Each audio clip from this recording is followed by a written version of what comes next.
തമിഴ്നാട് കോയമ്പത്തൂരിൽ മാനാണെന്ന് കരുതി യുവാവിനെ വെടിവെച്ചു കൊന്ന സംഭവത്തിൽ ബന്ധുക്കൾ അറസ്റ്റിൽ. കാരമട വെളിയങ്കാട് കുണ്ടൂർ സ്വദേശി കെ മുരുകേശൻ, അൻസൂർ സ്വദേശി എൻ പാപ്പയ്യൻ എന്നിവരാണ് അറസ്റ്റിലായത്. സുരണ്ടൈമല സ്വദേശി സഞ്ജിത്താണ് കൊല്ലപ്പെട്ടത്. കഴിഞ്ഞ ശനിയാഴ്ചയാണ് കേസിനാസ്പദമായ സംഭവം നടന്നത്.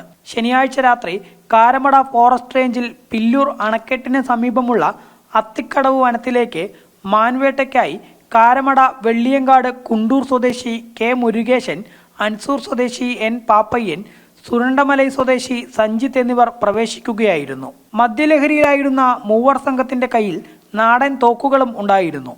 വേട്ട തുടരുന്നതിനിടെ 3 പേരും 3 വഴിക്ക് പിരിഞ്ഞു.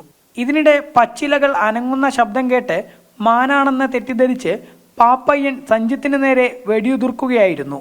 ശബ്ദം കേട്ടപ്പോഴാണ് മാനിനല്ല ബന്ധുവായ യുവാവിനാണ് വെടികൊണ്ടതെന്ന് പ്രതികൾ തിരിച്ചറിഞ്ഞത്. യുവാവിന് സംഭവ സ്ഥലത്ത് വെച്ച് തന്നെ ജീവൻ നഷ്ടമായി. ഇതോടെ പ്രതികൾ കാട്ടിൽ നിന്നും ഓടി രക്ഷപ്പെട്ടു. പിന്നീട് പ്രദേശത്തെ വനവാസി ജനങ്ങളാണ് യുവാവിനെ വെടിയേറ്റ നിലയിൽ കാണുന്നത്. ഇവർ പോലീസിൽ വിവരമറിയിച്ചു. പോലീസ് നടത്തിയ അന്വേഷണത്തിലാണ് ഒളിവിൽ കഴിയുകയായിരുന്ന പ്രതികളെ പിടികൂടിയത്. പ്രതികൾ കുറ്റസമ്മതവും നടത്തി. പ്രതികളിൽ നിന്നും നാടൻ തോക്കും പിടിച്ചെടുത്തു.